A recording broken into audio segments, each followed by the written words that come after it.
Boa noite a todos e todas. Me chamo Gabriel Santos Lopes.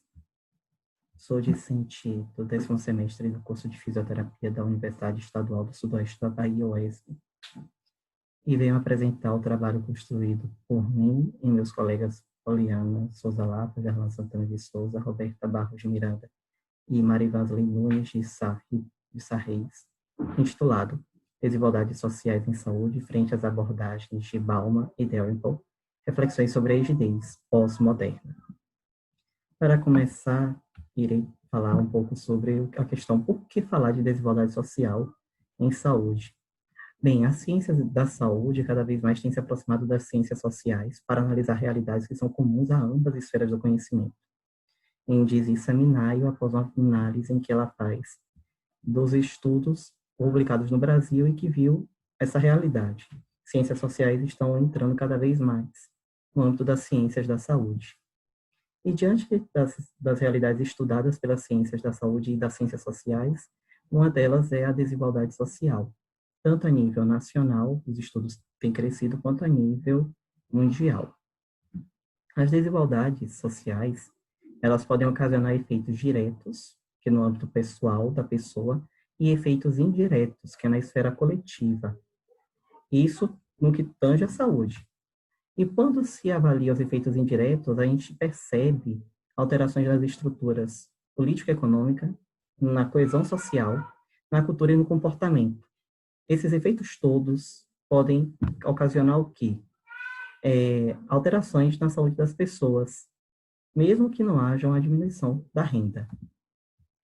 Portanto, o presente ensaio, o presente estudo, busca realizar uma análise teórica crítica acerca das desigualdades sociais, seus impactos na saúde coletiva e como novas teorias sociais podem ajudar a construir soluções a problemas vigentes na mesma, na saúde pública.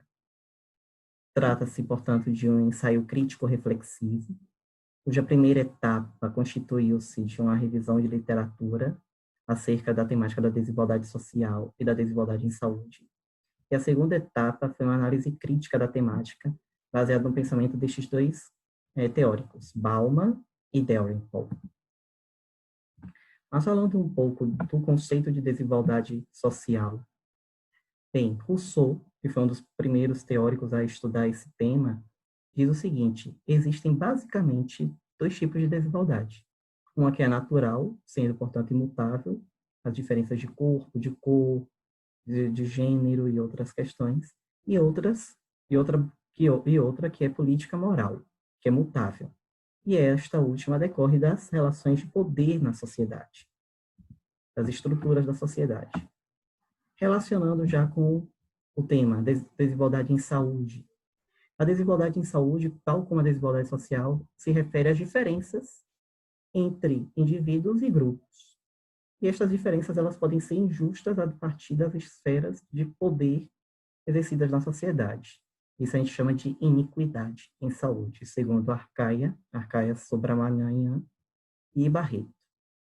E existem indicadores para avaliar o nível de desigualdade em saúde, porém os mesmos são muito complexos de se articular, porque eles podem pegar do mero fator econômico, que é o que mensura a desigualdade social, geralmente, como é o caso do coeficiente de Gini, a outros que pegam vários outros critérios, como a educação, nível de cultura, estado de saúde, para avaliar essa desigualdade.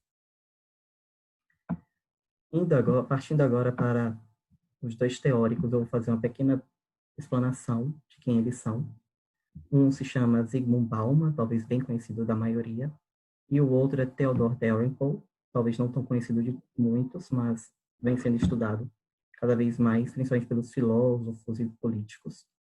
Bauman, ele era um sociólogo e filósofo polonês, foi professor nessas duas universidades, na Universidade de Leeds, como titular, e emérito na de Varsóvia, e autor de mais de 60 obras, intituladas, algumas bem conhecidas aqui, Modernidade Líquida, Tempos Líquidos e Capitalismo Parasitário, dentre muitas outras. Theodor Dalrymple, ele é um psiquiatra e ensaísta britânico, na verdade esse é o pseudônimo desse médico, o nome dele mesmo é Anthony Daniels, ele trabalhou em locais bem interessantes como África, leste europeu, América Latina e nos subúrbios da cidade de Birmingham, na Inglaterra. E lá ele nota toda uma condição bem parecida. E é autor destes livros, A Vida na Sarjeta, Nossa Cultura, O que Restou Dela, Podres Mimados, entre outros. Pegando um pouco de Bauman. Bauman, ele vai falar da modernidade líquida. A modernidade líquida, ela provém desse sistema de globalização que incitam excesso de consumo.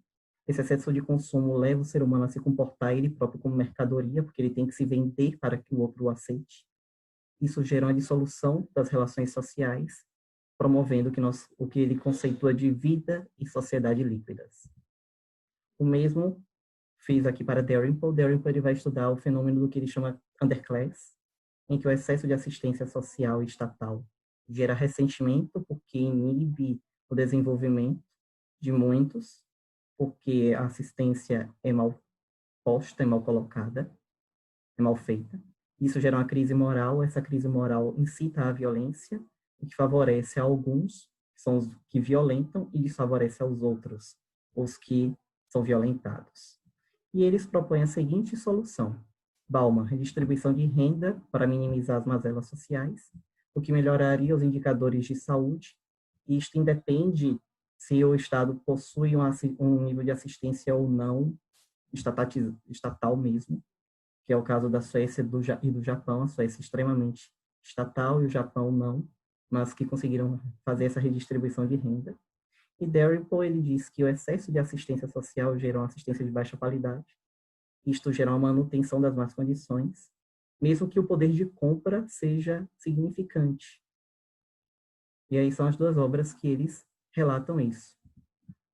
Então, para Bauman, a atual sociedade de consumo ela é individualista, extremamente individualista, e isso a torna doente.